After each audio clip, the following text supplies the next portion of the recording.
The CGA Tour, a podcast unlike any other. Now your host, Calvin Alexander. Hey Cowboy fans, today's episode is brought to you by Oakley Burklow, your go-to independent insurance agent and proud OSU alum. Oakley helps with home, auto, life, and business insurance, working with multiple top-rated insurance companies to find you the right coverage at the right price. Licensed in Oklahoma and Arkansas. Call 918-280-9068 or email oakley.burklow@connectmyinsurance.com. Personal service, honest advice, and a fellow poke helping you protect what matters most. Welcome back to the latest episode of the CGA Tour podcast. As always, here I'm your host, Calvin Glen Alexander, and as I work on campus for Oklahoma State, I want to interview a student here currently on campus, Josh. Josh, welcome on to the podcast. All right. Well, thank you so much for inviting me on. Of course. Excited to do this. Yeah, thanks for joining. Basically, we're talking about the football season so far. Get a student's perspective, someone who knows Oklahoma State athletics really well. You do some stuff outside of just how I know you through Oklahoma State. That means that you're more plugged into Oklahoma State sports than some others. But also want to get your perspective here on like what's the student's vibe, because I'm a huge Mike Gundy guy, was for the longest time. Of course, I can't be a Mike Gundy guy necessarily anymore. He's not with us. He's still alive, to be clear. But he's no longer the head coach. And I remember Les Miles a little bit, but I was born in 93. You're born in 02. So, so far, what are your thoughts on this current season? Is this just the worst season you've ever seen? This is without a doubt probably the worst season. And obviously generational gap here. You remember like the 10 years, I guess, beforehand that most people my age would probably know of like Cowboy football. But from the time that I've been like a child growing up all the way to about now, Mike Gundy has been the coach of OSU. I've been on campus since 2022 now. So I've been here for when we had the really good seasons and then now the really, oh my God, season. And now we're at this point, not having Coach Gundy on the roster. Is no longer coach. He's just Mike on the street. Gundy, Doug Meacham's in. Meacham season's not going too well. We're officially on quarterback number 3, quarterback maybe number 4 of the season. And Josh Ford left the program like last week. A Stillwater guy, Stillwater high school guy. We let him, he just left. And now ship's sinking. Ship is absolutely sinking right now. Do you know what happens with the NIL money for him? Like, is Josh Ford just no longer getting NIL payments? I guess probably not anymore. They probably just cut his service right as of that moment. Yeah, like you're no longer an employee. So I'm guessing all of that's like done through a third party. Unless they lump summed him. But if they lump summed him, that would have been insane. Well, like if you're an Oklahoma State employee, you can look up and see how much everyone makes. It's public data. Mm-hmm. So these guys cannot be getting paid like that, but that's kind of another beside the point. I more want to ask you here. It's homecoming week. It's definitely a 1-win season coming into homecoming week. It's the first time in forever that's been a deal. I mean, even last year, you had 3 wins coming into homecoming week. But what are your expectations for the Cincinnati game? Expectations is just don't lose by 50. Okay. Like unironically, don't lose by 50. Like I would love for us to keep it close. I'd love for it to be a tight ball game. Winning is, listen, not even part of my suggestion. Like I'm just hearing from a lot of students, it's like, listen, if we win a game against an opponent this year, we're absolutely storming the field, which would be really funny, but it tells you how bad the last 2 years have been. That we are like, hey, if we win a game here, we can get frisky and run on the field here. And I mean, I saw a stat recently. OSU hasn't beaten a Big 12 opponent in 688 days. Yeah, I mean, we're taking the most extreme part of it, but that is true. Yeah. It's insane to think about. And I was like, I couldn't imagine when I came here in 2022 that we would ever be near that point, that we'd just be, wandering the desert like the Israelites. Well, but you're not from Oklahoma. You're not from the United States. You came to Oklahoma State because of the athletics, right? Absolutely. No, like I watched OSU win Bedlam in like 2021, and that was my decision making to end up coming to OSU because I was like, oh, I saw them on TV win that game. Let me apply. And that tells you right now, we do not have a lot of international students coming to OSU because we're not winning football games. That's likely true. And now, like, the international student population at OSU is not the biggest. It's not like that. But it is interesting when, you know, I talk with somebody great, like, we're recording here in West Watkins where both of us work, but like, it is an international building, I will say. But it is a slice of the pie. I mean, there are students who are not choosing to come to OSU because of the athletics, are not up to par. Basketball season, fingers crossed, we can redeem ourselves a little bit there.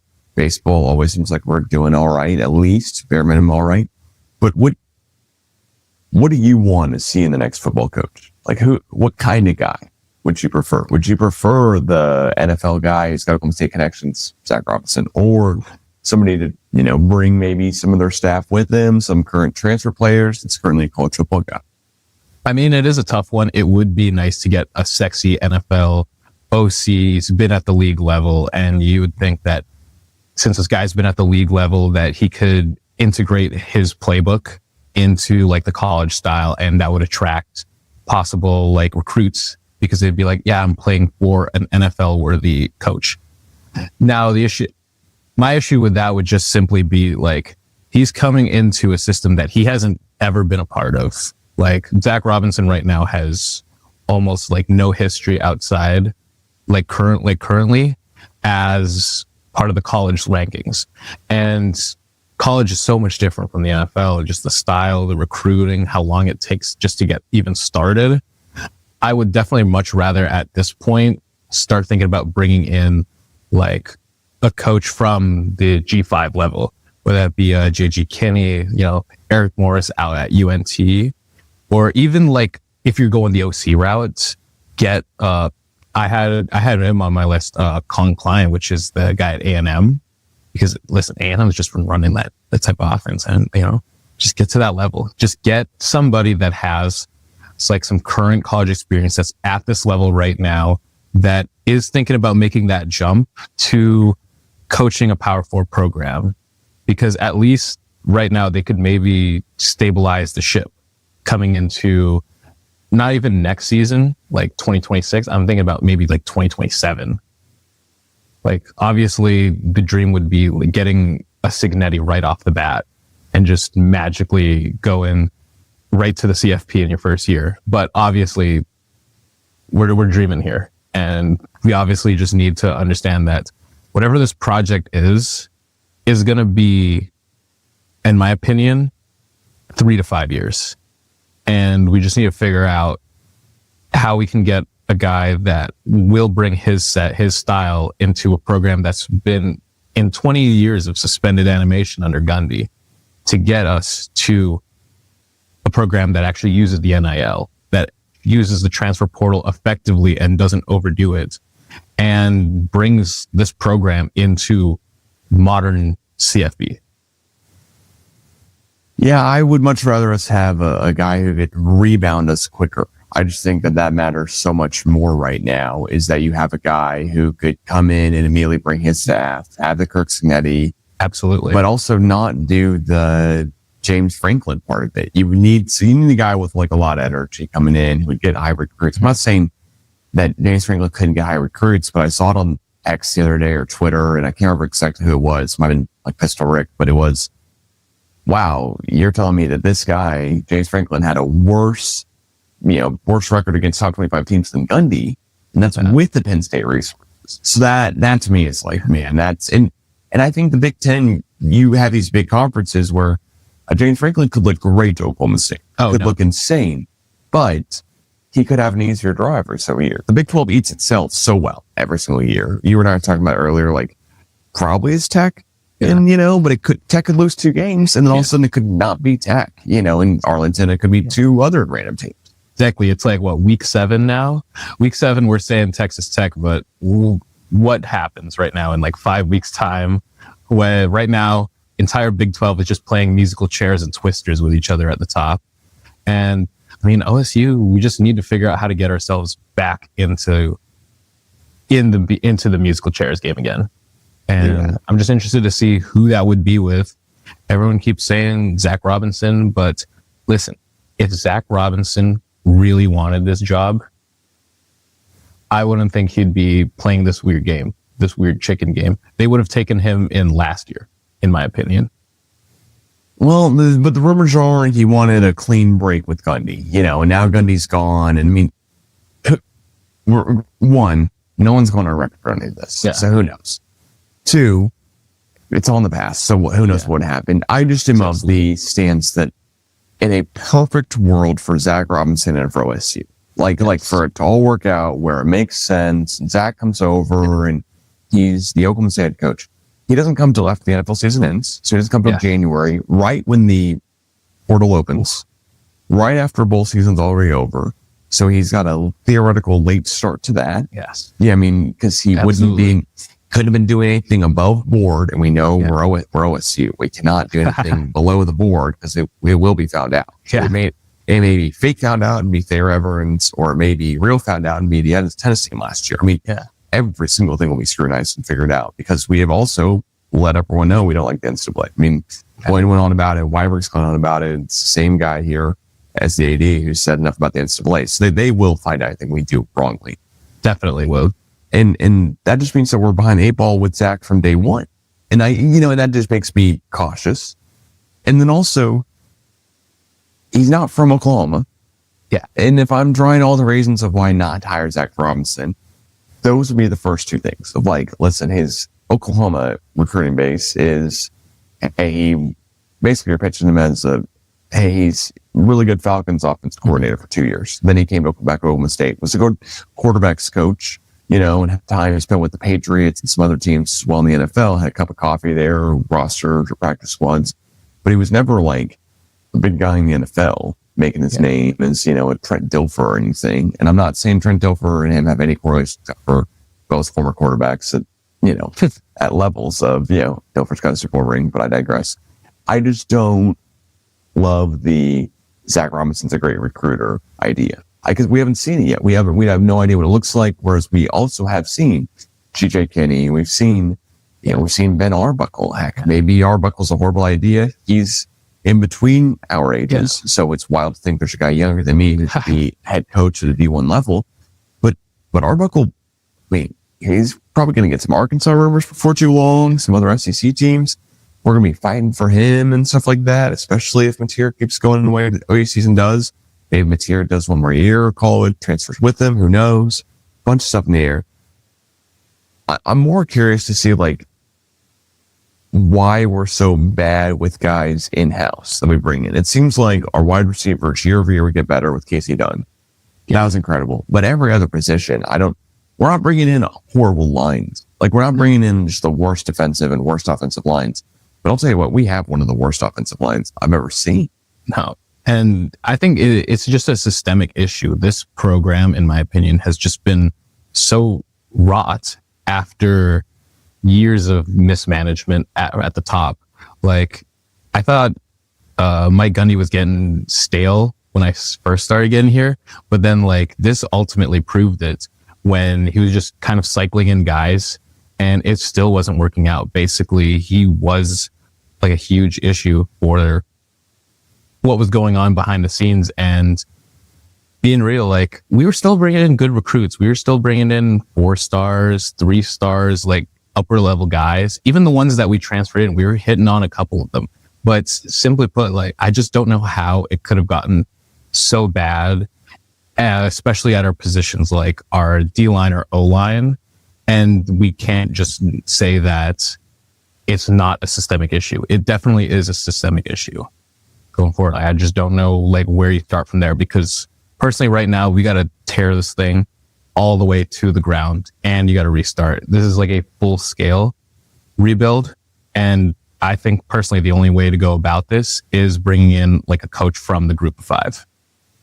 But do you all think, basically we did a rebuild this offseason. Every single coach was brand new except for Gundy. Yeah. We kept Gundy and Rob Glass and Kenyatta Wright as the football business guy, not the GM, because clearly those are two way different things. I cannot forget. But what does a full clean house look like? Is it getting rid of every single guy who's currently around now? I don't think Meacham stays. Meacham maybe dream scenario stays as a wide receiver coach, but he stays in, I guess, like a smaller capacity, but he's probably not. I can't think. I just can't think he would want to stay as the OC. Maybe he does. Maybe he wants to kind of train up Zach, and that's part of the whole dream and everything. But I just can't think he stays. I can't think that a lot of the guys that are around the rest of the program stay there, because whoever comes in new, you want to bring your own guys. Definitely. You don't want to be the guy who's well, I'm keeping the staff around because they're good from day one or whatever, and then all of a sudden it's 2 years on the line and you're jumped on the line, and you're like, this wasn't my staff to begin with. When you could, if you actually begin bring your staff over, I just can't think you'd want to. Well, what are your expectations for the rest of the season? Do you think we win one more Big 12 game? Listen, if we could, I'm looking at the OSU schedule. Realistically, looking at this, I don't even know if we even got like another game in us the rest of the season outside of Iowa State, which is, I think, Thanksgiving. I'm not sure if I'm missing one in there, but there's like no home games left. We play KU. I think we play K-State at home. I think we play KU on the road. KU on the road, okay. K-State away, or here. And I believe that is the weekend right before Thanksgiving. So I don't know if anyone's going to be there. I don't know if I'm going to be there personally myself. But road games, I'm putting that as a personal wash. And then the 2 games that we have at home are going to be during the fall break weekends, which I'm not sure how many people are there. And that's like a toss-up in itself. The only game that I think we might get away with is maybe the K-State one. Maybe. The Cincinnati one this upcoming week, that one, I'm still out on. But that's just because we have Sam Jackson at QB. Unless he turns into Sam L. Jackson, personally. I don't know. Yeah, and he starts saying, get all these Bearcats off this MF plane. I mean, yeah, there's just no... He had a 0.7 QBR against Houston, and we still put up more points against Houston than we did against Tulsa, and our quarterback had a 4.7 QBR. So there's just a lot of wishes I had for the season going back, and I'm like, man, I really thought... But I'm appalled how bad our offensive line is, to be honest, because these guys we're bringing in are not... It's not like, hey, we're down to the worst recruits ever. We're bringing in, these were good recruits coming in. These offensive linemen have been put through the Rob Glass system. So you figure at least you're getting way more muscle, because we've seen that system year over year, where guys just go from looking scrawny to looking like they're bulked up. I just don't know what it comes down to and where we suddenly have a better line on either side, to be honest. I think Wendell Gregory's a great defensive line. I think we sometimes get to their quarterback and we're successful with that, but we're not successful enough for it to pay off, enough for it to matter. No. And our offensive line, I don't want to give them too big of an issue, because it seems like there's definitely some injuries going on, and the injury bug's caught us this year. We're on our 3rd quarterback, who's really a wide receiver. I mean, quarterback who was a quarterback at TCU. He has the same almost story as Hosseini, which is wild, because he was recruited by Doug Meacham and et cetera, et cetera. But he comes to Stillwater, and it's just like, what are we doing? What are we doing we're so injured, we got a quarterback who's actually trying to play wide receiver if he's trying to do anything. Honestly, especially like the O-line, like as much as we want to like chalk it up to like Zane Flores or whatever's going on back there, it's just that, simply put, like our guys just have no time to get rid of this ball. 2 seconds in, they're rushing 3 guys. How come we're getting pressured right off the bat? How come we're getting sacked right off the bat? And it's just like, there is an insanely systemic issue coming in with our lines. They're like as I said, like the AC units. You never notice them when they're going right, but when they were going bad, oh my goodness, you absolutely find out. And I think just one of the issues is probably one of those things that you also have to restart when this season ends as well, is you're just going to really have to pull out the rot from there. As much as it sucks, it's just that this can't go on much further. Even if you bring in John Materi, if you put in all your money into the NIL and just grab the next best QB out of the transfer portal, if we don't have any O-line to back them, there's no good in that. There is absolutely no good. I mean, OU doesn't have a running game right now. It's why their quarterback is getting injured, not looking great. But like, we don't have anything to speak of. I don't. Yeah. What is Ware saying look like next year? It's just all of a sudden we have, brand new recruits. It's a huge transfer portal class. Like, what would you, in a picturesque deal, big OSU sports fan as a student, what are you wanting to see? I mean, in a picturesque deal, we get a coach probably from the group of 5, comes in, brings in his staff, brings in a bunch of his guys, and is an extension of whatever roster that he's running from like this current season. He brings it up next year. And then after that, then you can start building out what would be like your recruiting base, bringing in like your guys in from like the portal or whatever you're still recruiting from actively. And then that would be, I guess, the push that you'd be looking for. Hopefully our coach is from this area, from this region itself. Like, I'm not mad if he's not from this region, but it would be really nice to get like a coach that's from like a Texas school, like maybe from like any of the Kansas, Nebraska schools. It wouldn't be the worst thing in the world. Bring in that type of system, get us to maybe 5-6 wins next year, hopefully, fingers crossed. And then maybe you got start there, and then you can start looking towards the future. But right now, it's simply put, you got to stable the ship. We just have to stable the ship. We cannot go another year going over in conference play. Yeah, I mean, I'm wondering. We ended up paying more money for a defensive coordinator for this past year, just for 1 year, than we paid to Jim Knowles when he was defensive coordinator for us. Now, I think we offered Jim Knowles the same contract we offered Grantham, which to me is insane, because Grantham was not coach. I mean, he was around he was working for the Saints beforehand, but he wasn't a decent defense coordinator in the NFL. Because when you're offensive coordinator in the NFL or an defense coordinator in the NFL, you don't make millions of dollars, but you are in the NFL and you're a DC or OC, so it pays a lot of. But any guy who comes here is going to start making life-changing money from the day he steps in the door. Oklahoma State pays top 5 in the Big 12 money year over year, has forever, if not top 2 or top 3 at least. I think Gundy was the top 8 head coach in the Big 12 for a long time, rightfully so, I'd say too, with everything in store and abilities. But it's not like we can't bring in a guy. Not like we can't go afford to bring in somebody. And my issue with bringing in Zach Robinson would be, he's just from small town Colorado. Yeah. Like what's his recruiting base? We don't know it. It's an unknown. So you are taking a big risk.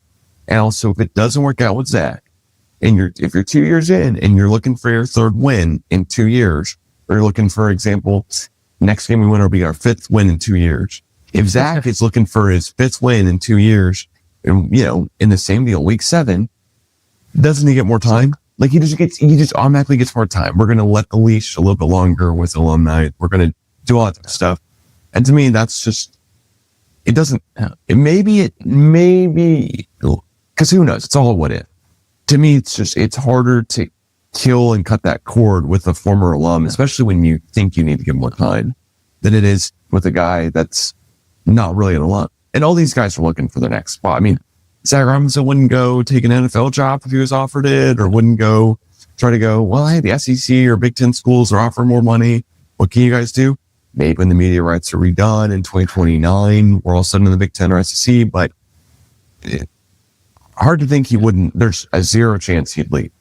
Yeah, no, definitely. And I don't know. I feel like OSU specifically has just been too loyal to our alums. And like, obviously you got to love your alums, but still, as it is right now, with how the college football is set up with NIL, with basically this NFL style system of you're losing players, basically the transfer portal, like immediately.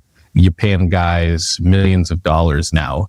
And especially with the Big Ten, I think they just completed like the private equity deal for like $2 billion.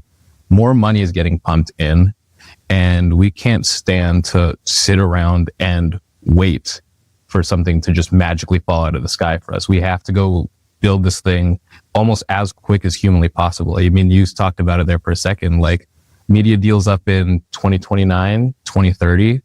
And if we're even thinking about what happens next, simply put, in the present, we need to fix what's happening in 2026, 27 to even think about what our outlook's going to be like in 29, 2030, when we're thinking about what's going forward for us.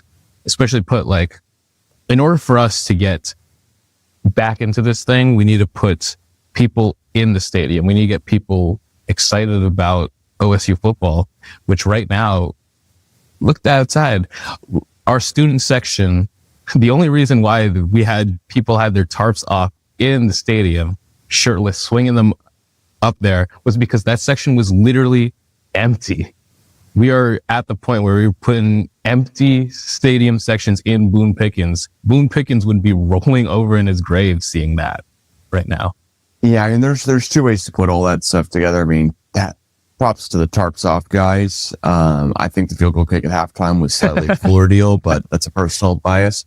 I am with you, though. I mean, there were so many times where, as a student, as a game day intern, it was, hey, how can we keep the fans in here past halftime, especially for homecoming? Yeah. Because everyone stick around for homecoming, hear if their house stack, won or lost, or they did in homecoming overall, whatever. And then that would be, then that would be it. Then that would be it. Because it would be, we're up like 55-13 against TCU, or how can we keep the students in the stadium the whole game? Okay, let's play Spain. Okay, let's play friends in low places, whatever. Now it's like, how can we get the students to the stadium, period? Yeah. Because listen, October, 90 degrees, not the perfect fall weather in Oklahoma. Yeah. But like, it's not like it's below freezing. I mean, it's definitely, I remember Bedlam years, and granted, those since late November or almost December, but still, like, it'd be below zero, it felt like. It'd be 100 out there. And you're right. There's just, it's not, these sections, that was 231 is a student section. Yeah. It's not like the fans from the greater Oklahoma area and Dallas and Kansas or wherever are not driving in there. People are coming to the stadium. Yeah, people are still coming in. It's just, we need to get more students out there. No, absolutely. And I remember, because one of the first games I had ever gone to ended up being OSU Texas 2022. It was packed an hour before you could even get into the stadium, and that was the line for the game. Right now, you could walk in 5 minutes after we kick off, and oh my gosh, there's plenty of seats going on here. So we just need to get back, simply put, to winning games for people to even care. And unfortunately, that's not like the most short-term present fix, but it's just this is the question for the AD going forward, is like, whatever you do is, simply put, just going to affect what goes on for next year, probably the year after that. There's like a domino effect in your next head coach, in the next head coaching hire, for probably the next 3 seasons. And it would be really nice to get back there. It would be a dream to get a Kurt Signetti and then just get back into the swing of things almost immediately. But obviously right now, simply put, next head coaching hire, hoping whoever's head coach. But I'm just hoping that whoever they're bringing in already has like a system ready in place that can bridge the short-term 2026, 2027 seasons into like the long-term 2030, 2031, 32 seasons going forward for a program. Yeah, you're right. There's only 3 more home games putting this weekend on the schedule. The most likely outcome, I think, is that we hang tight and we have a tough game against K-State that somehow we're in, and K-State at the bottom falls out before we play them. Because it seems like K-State's just up and down. Yeah. It's not like they're just bad. They're just up and down. But I think it's quite possible we go another whole season without a win in the Big 12. And we're looking here like, all right, so what, TJ Kenny, what you got? Yeah. And we're trying to think of that this offseason. Do you think there'll be any big, crazy fanfare here at this game this Saturday? Or are we going to see tarps off again? Is there any other crazy thing we're going to see happen maybe? I did hear from a couple people that they're looking to wear banana costumes to the game. There's like a group, there's like 75 people that are thinking about wearing banana costumes. That's what I heard. I saw the thing from OSU Athletics that they posted, 10,000 first come in, no shirts, just everybody's going tarps off. And I mean, what can you do in a bad season? Just have fun. Just gotta have fun right now. Gotta get excited. Well, and shout out to the guy who started it, who's not a current student with the tarps off, and shout out to the fans who are in the stands making a difference and showing up. I mean, like the amount of people I think who now have FOMO from not going to a game that was here. That's, I just can never imagine being a student not coming to an OSU football game. Like while I was a student, like I went to every single football game when I was a student. I missed one. Maybe I left one a little bit early or not because of some other stuff going on the night before or something going on that night. But like I worked like 4 straight years for Oklahoma State Athletics where I went to every single one then for sure too. So there's a lot of can't believe students are missing. And I think last weekend really made it where everyone's going to want to go to this game. Yeah. Like it's also homecoming. Homecoming. Like if you don't go to the homecoming game, like what are you doing? Yeah. That's the main attraction into the entire week leading up. And I like to hope that, these are the last of the dark days. I'd like to hope that this is the last set of it before we start going on. I have a friend who said, this is the exact point of where the Pokes Championship DVD starts. You start the video from right here, and everything after this is going in the DVD part of the build. So I'm hoping that this will eventually be part of the DVD one day. Well, I hope that, it seems like the case will be Sam Jackson, you're our only hope, will be true here. But, man, it's a weird deal when you have your starting quarterback start the season, play 3 series, and then break his foot with the same injury that kept Kevin Durant out for a whole year, Jones fracture. And now it's, Mason says press conference this week, it's coming back together. He may be hopping up and down too much. We don't want to get too excited about stuff going on. But we've had, put all the facts out there. We've had 4 different quarterbacks throw a touchdown pass this year. 2 are listed on the roster as wide receiver. Yeah. So it's not, and one guy wasn't on the roster to start the season. He was a student at UCF. I think this year at some point. I think he's transferring to OSU mid-season.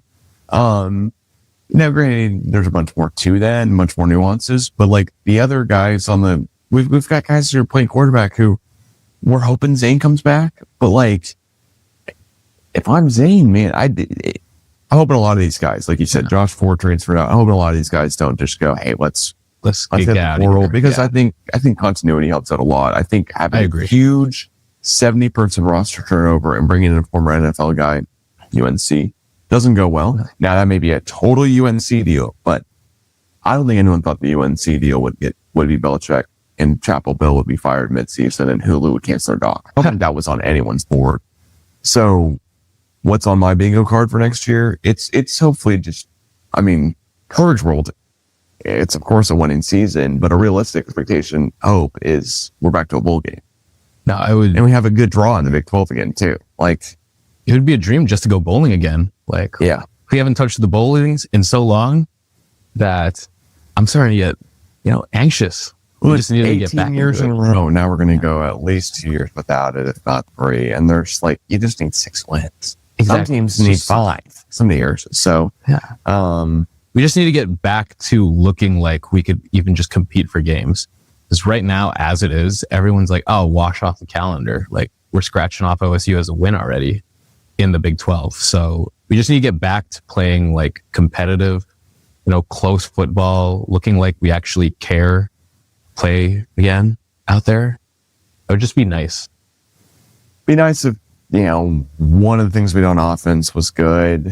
And on defense for that matter too. We routinely are in the bottom left-hand chart of any XY axis chart. No. Yeah. If it's got XYZ coordinates, who knows where we're at on that. But if it's 2D, we know bottom left. Yeah. In EPA and all that type of stuff, we're bottom left in efficiency. It just is pretty weird place to be. Well, Josh, thanks so much for joining me here. Thank you so much, Calvin. Appreciate you joining the latest episode of the CGA Tour podcast. We'll be back again with another episode here. More too long, but go Pokes. Hopefully it'll come in. It's a fun deal. Hopefully we cover the spread this time. We haven't done that in a little bit. So what is the spread if for the Cincinnati game? Actually? I'm hoping it's not more than 20 again, but last week I lost by 22 to a seemingly not the greatest in the world unranked Houston team. So I'm not really sure what we're going to be able to do this weekend, but I am hoping it's decent. I just looked it up. Do you want to hear it? Yeah. All right. Cincinnati, 22.5 point favorite In Stillwater in Stillwater on homecoming. Yeah, I don't think the odds makers had that a year ago. I think when the game was originally like, oh yeah, we're gonna play for homecoming, it was like, oh, Cincinnati, oh, okay, all right, like, I'm sure at least like we'll have at least Zane or Haas start. I'm sure we'll still have Gundy around for homecoming. One would think he'll rebound a little bit from last year with all the new staff in, and it won't be that bad that quick. And instead, you're like, wow, what happened? Hey, I mean, he rage baited Oregon, and I think that might have been the first sign that he was ready to leave. So I respect his decision. I wish Gundy would do the same thing James Franklin would do, which is at least tweet out something in regards to his time at Oklahoma State. But apparently also Oklahoma State has reached out and said, hey, we want to do kind of a video covering Gundy and stuff. And the Gundy family said, look, hold off for now. That's a lot. That's think of it. Fair, but also maybe this is the season to commemorate Gundy. Maybe this is the season to make sure everyone feels like, hey, all right, whatever, because it didn't end great, but what else are we doing this season?